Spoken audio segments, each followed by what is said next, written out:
Welcome to our channel 100% knowledge with success. Video देखने से पहले चैनल को सब्सक्राइब कीजिए और बेल आइकॉन दबाइए। नमस्कार दोस्तों, स्वागत है आपका एक बार फिर से बीएससी थर्ड ईयर की केमिस्ट्री क्लासेज में। आज का जो हमारा टॉपिक है वो है क्वांटम लब्धि का प्रायोगिक निर्धारण। देखो, मैंने आपको पहले एक टॉपिक पढ़ाया था, कौन सा? क्वांटम लब्धि। ठीक है, याद होगा, याद कर लो, अपना माइंड खोलो, अपना भेजा खोलो, याद कर लो। मैंने आपको पढ़ाया था क्या? क्वांटम लब्धि। क्वांटम लब्धि क्या होता था पहले एक बार वो हम देख लेते हैं। क्वांटम लब्धि का फॉर्मूला जो था वो हमारे पास था अभिक्रिया की दर, रेट ऑफ रिएक्शन, ठीक है, और अवशोषित होने वाले प्रकाश या अवशोषित होने वाले आइंस्टीनों की संख्या। आइंस्टीनों की संख्या। देखो, मैंने 3 फॉर्मूले लिखवाए थे, कोई सा भी लिख लो, एक ही बात है। कोई सा भी लिख लो, एक ही बात है। ठीक है बच्चा। देखो, अब अगर हमको क्वांटम लब्धि निकालनी है, अगर उसका प्रैक्टिकल करना है तो किस प्रकार करेंगे वो हमको यहाँ पे पढ़ना है। ठीक है बच्चा। अब देखो, कभी भी किसी भी पदार्थ की क्वांटम लब्धि निकालने के लिए हमें 2 चीजें चाहिए। क्या? एक तो अभिक्रिया की दर। ठीक है, अगर हमें किसी की क्वांटम लब्धि निकालनी है, क्वांटम लब्धि निकालनी है तो हमें 2 चीजें आवश्यक हैं। कौन कौन सी? एक तो हमें चाहिए अभिक्रिया की दर, रेट ऑफ रिएक्शन। क्या चाहिए बच्चा? रेट ऑफ रिएक्शन, अभिक्रिया की दर चाहिए। ठीक है, और दूसरा हमें चाहिए अवशोषित होने वाले आइंस्टीनों की संख्या। क्या चाहिए? अवशोषित होने वाले आइंस्टीनों की संख्या। ठीक है बच्चा, आइंस्टीन की संख्या। देखो, सबसे पहले हमारे पास क्या है? अभिक्रिया की दर। देखो, अभिक्रिया की दर हमने कहां पढ़ी थी? रासायनिक बलगतिकी में। किसमें? रासायनिक बलगतिकी में, केमिकल काइनेटिक्स में हम पढ़ते थे बीएससी फर्स्ट ईयर में अभिक्रिया की दर, जब हमने केमिकल काइनेटिक्स पढ़ी थी। हाँ, कुछ यूनिवर्सिटियों की बात करें तो वहां पे थर्ड ईयर में भी केमिकल काइनेटिक्स है फिजिकल केमिस्ट्री में। ठीक है, लेकिन ज्यादातर यूनिवर्सिटियों में क्या है, जो फर्स्ट ईयर का सिलेबस है उसमें अभिक्रिया की दर है। केमिकल काइनेटिक्स रासायनिक बलगतिकी पढ़ी है ना, तो वहां पे हम क्या करते थे? अभिक्रिया की दर निकालते थे। तो अगर हमको क्वांटम लब्धि निकालनी है और वहां पर अभिक्रिया की दर निकालनी है तो हमें किसको याद करना पड़ेगा बच्चा? रासायनिक बलगतिकी को याद करना पड़ेगा, केमिकल काइनेटिक्स को याद करना पड़ेगा, है ना, जिसमें हम क्या पढ़ते थे? रेट ऑफ रिएक्शन के बारे में पढ़ते थे, अभिक्रिया के वेग के बारे में पढ़ते थे। ठीक है, अब दूसरी बात आती है अवशोषित होने वाले आइंस्टीनों की संख्या या अवशोषित होने वाला प्रकाश। बात वही है। ठीक है, तो ये वाली चीज तो निकल के आ जाएगी हमारे पास रासायनिक बलगतिकी से। हमारे पास दूसरी चीज क्या निकालनी है? हमको अवशोषित होने वाला प्रकाश निकालना है, अवशोषित होने वाले आइंस्टीनों की संख्या हमको यहां पे निकालनी है। ठीक है, तो वो कैसे निकालेंगे? उसके लिए एक पूरा सेटअप होता है। ठीक है, उसके लिए एक पूरा सेटअप होता है, वो हमको ज्ञात करना है। देखो, अवशोषित होने वाला प्रकाश कैसे निकाला जा सकता है, उसके लिए हमारे पास कुछ उपकरण होते हैं, कुछ एपरेटस होते हैं, उनकी हमें बात करनी है। ठीक है, पहली वाली चीज निकल के आ जाएगी बच्चा, आ जाएगी ना। और दूसरी वाली हमको निकालनी है किसके द्वारा? कुछ उपकरणों के द्वारा निकाली जानी है। ठीक है, अब वो कौन कौन से उपकरण हैं वो हमको पढ़ने हैं। ठीक है, अब देखो, सबसे मैं इसको मिटा देता हूं ना, ठीक है, फिर अच्छे से करते हैं। तो हम क्या ज्ञात कर रहे हैं? अवशोषित होने वाला प्रकाश, अवशोषित प्रकाश की मात्रा या आइंस्टीनों की मात्रा, बोलो, दोनों एक ही बात है। तो अवशोषित प्रकाश की मात्रा को हम कैसे ज्ञात करेंगे? उसके लिए हमारे पास कुछ उपकरण हैं। ठीक है, कुछ उपकरण हैं, उनकी हमें बात करनी है।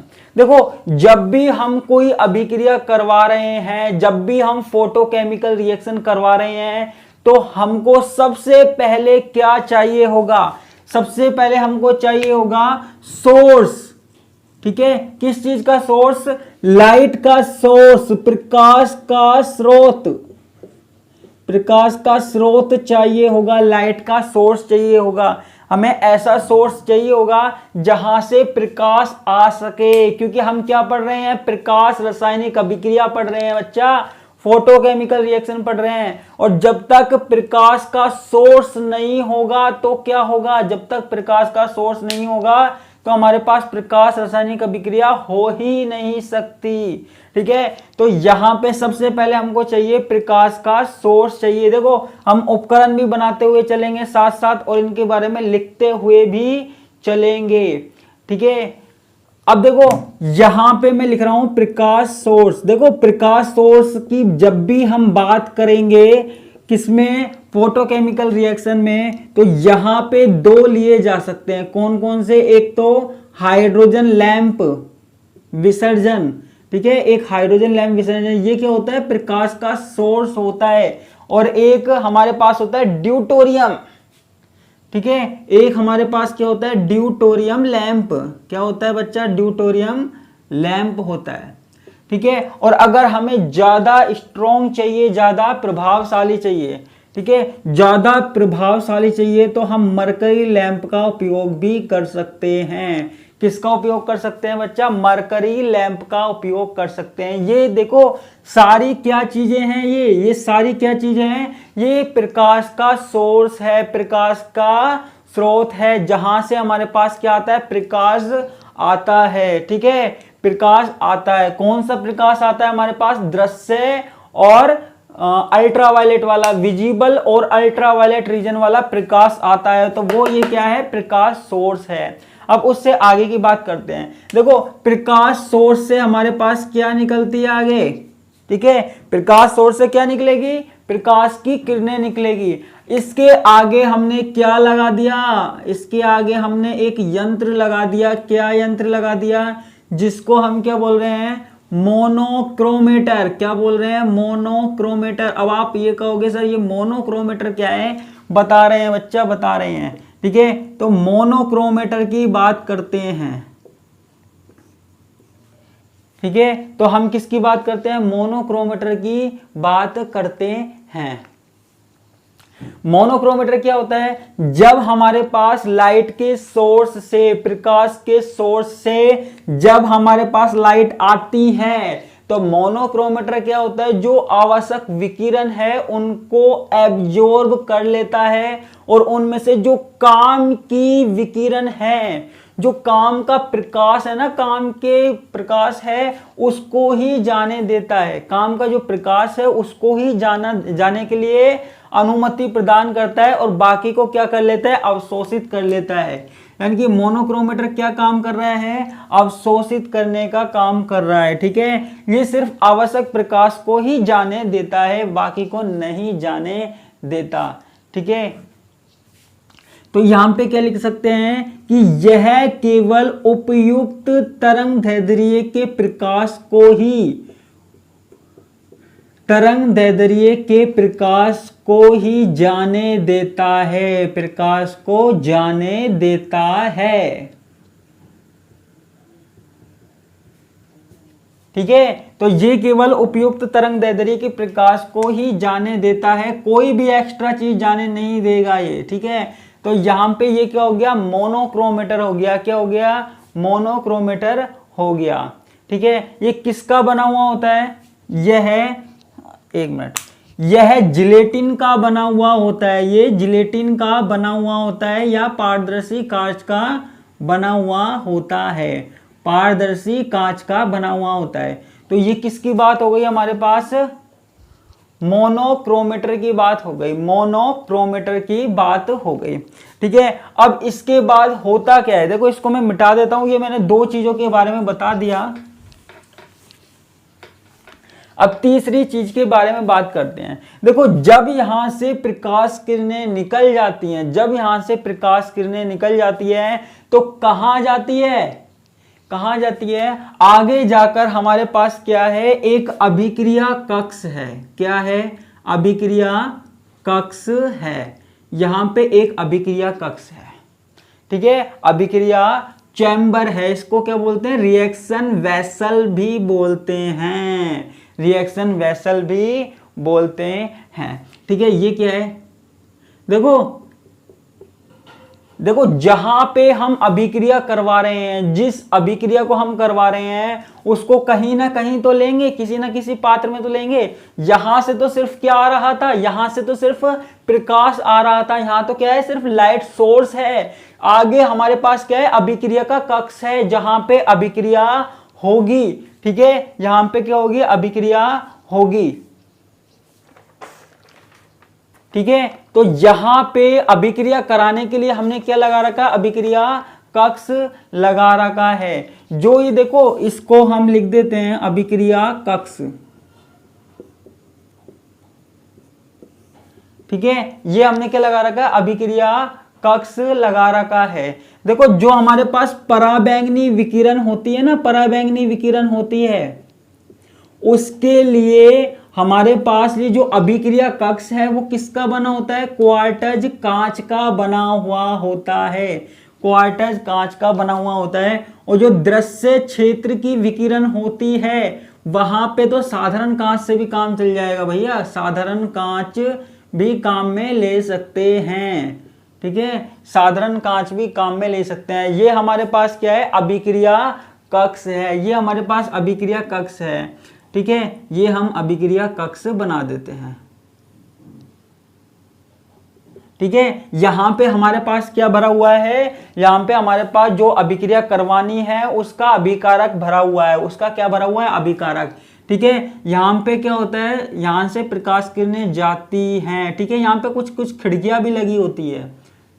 ठीक है, जहां से प्रकाश किरणें एंटर कर सकती है। उसके बाद यहाँ पे एक विलोडक लगा हुआ होता है जिससे अभिक्रिया को क्या करे, चलाया जा सके। विलोडक का मतलब समझ रहे हो, ऊपर की तरफ लगा होता है जिससे चलाया जा सके। और इस पूरे अभिक्रिया कक्ष को किस में रखा जाता है, ताप स्थायी में रखा जाता है। अभिक्रिया कक्ष को किस में रखा जाता है, ताप स्थायी में रखा जाता है। ताप स्थायी क्या है, ताप स्थायी का मतलब क्या है, जब तक ये अभिक्रिया चलेगी, जब तक ये अभिक्रिया चलेगी तो इस पूरी अभिक्रिया का जो ताप है, टेम्परेचर है, वो स्टेबल रहेगा। क्या रहेगा, स्टेबल रहेगा। तो ये हमारे पास क्या है, ताप स्थायी है। ये पूरा हमारे पास क्या हो गया, रिएक्शन वेसल हो गया। ठीक है, क्या हो गया, रिएक्शन वेसल हो गया। ठीक है, अभिक्रिया कक्ष हमारे पास हो गया। ठीक है, अब इसके बाद अभिक्रिया कक्ष में से होकर ये जो प्रकाश किरणें निकलती हैं, ये प्रकाश किरणें निकलती हैं, वो कहाँ जाती है, वो कहाँ जाती है, वो एक और यहाँ पे लगा हुआ होता है यंत्र जिसे हम क्या बोलते हैं, डिटेक्टर। ठीक है, डिटेक्टर, संसूचक। अब आप कहेंगे संसूचक क्या है, डिटेक्टर क्या है। देखो डिटेक्टर का मतलब क्या है, डिटेक्ट करना, डिटेक्ट करना यानी कि पहचानना। ठीक है, डिटेक्टर का मतलब क्या है, पहचानना। यहां हटा देता हूं इसको।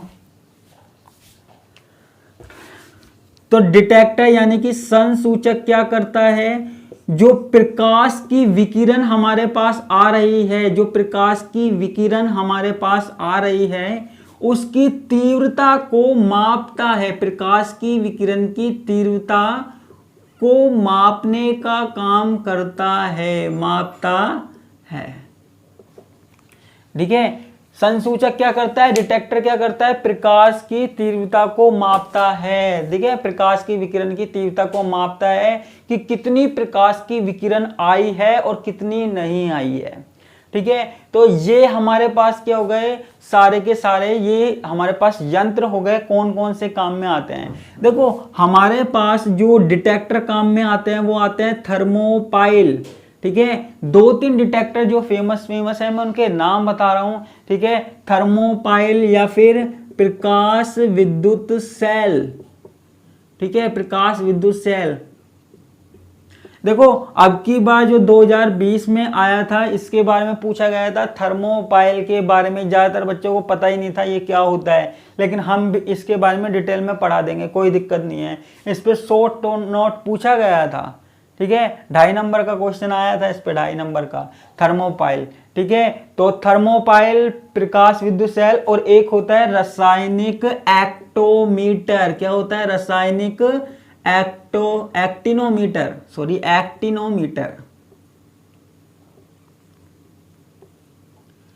ठीक है, तो ये हमारे पास क्या होते हैं, डिटेक्टर होते हैं, संसूचक होते हैं। तो यहां पे पूरा यंत्र क्या हो गया, प्रकाश सोर्स से हमारे पास क्या आता है, प्रकाश आता है, फिर मोनोक्रोमीटर में जाता है। मोनोक्रोमीटर सिर्फ जो आवश्यक तरंग दैर्ध्य की विकिरण है उनको ही जाने देता है और किसी को नहीं जाने देता।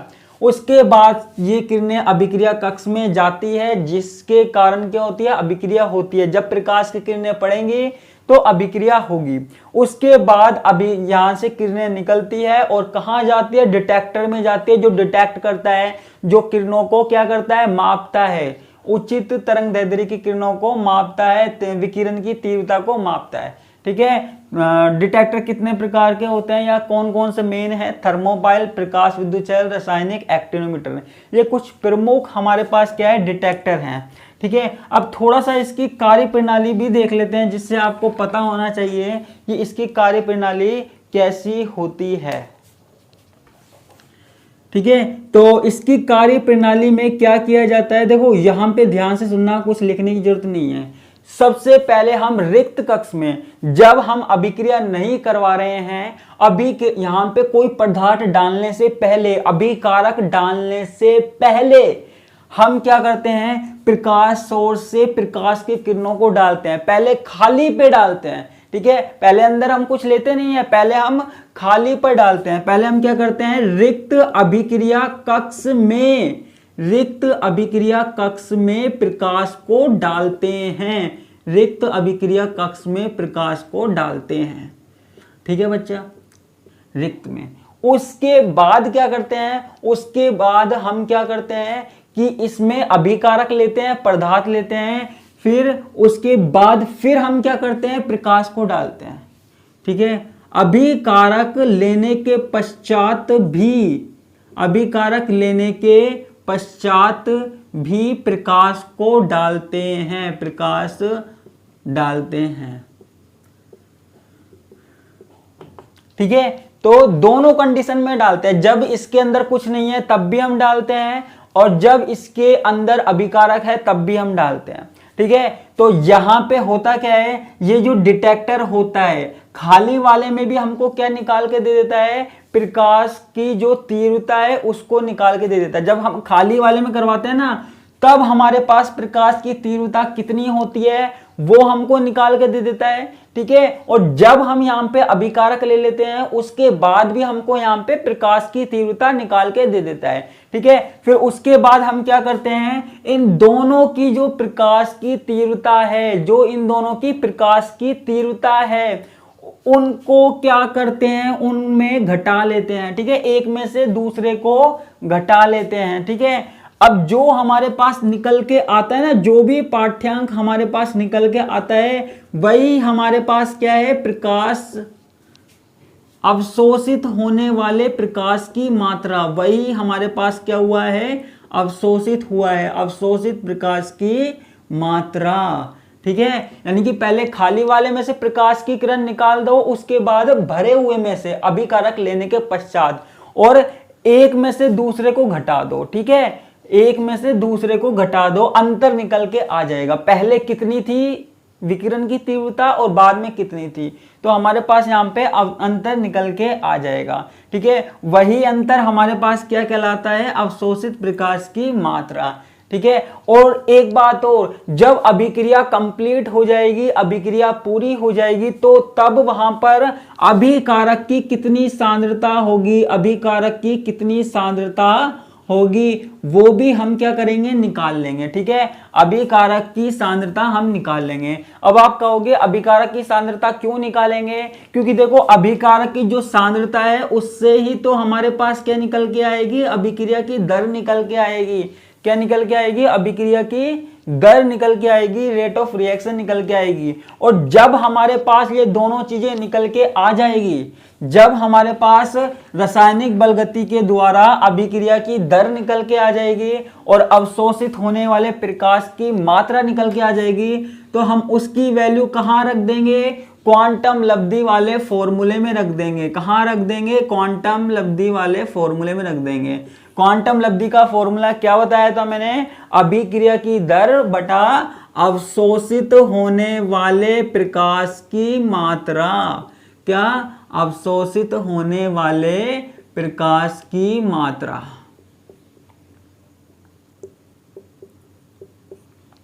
ठीक है, तो ये दोनों चीजें हमारे पास क्या है, निकल के आएंगी। ठीक है, तो हम इससे क्या निकाल सकते हैं, क्वांटम लब्धि। तो इस तरीके से हम पूरे प्रैक्टिकल मेथड के द्वारा क्वांटम लब्धि निकाल सकते हैं, क्वांटम लब्धि का प्रैक्टिकल डिटर्मिनेशन करते हैं। ठीक है, तो ये हमारे पास क्या हुआ, क्वांटम लब्धि का प्रायोगिक निर्धारण। ठीक है बच्चा, ये याद रह जाएगा, उम्मीद करता हूं आज आपको याद रह जाएगा अच्छे से। ठीक है, तो आज का टॉपिक हम यहीं खत्म करते हैं, बाकी की बात करेंगे हम कल। इसी के साथ मैं आपसे विदा लेता हूं। धन्यवाद, नमस्कार, बाय बाय।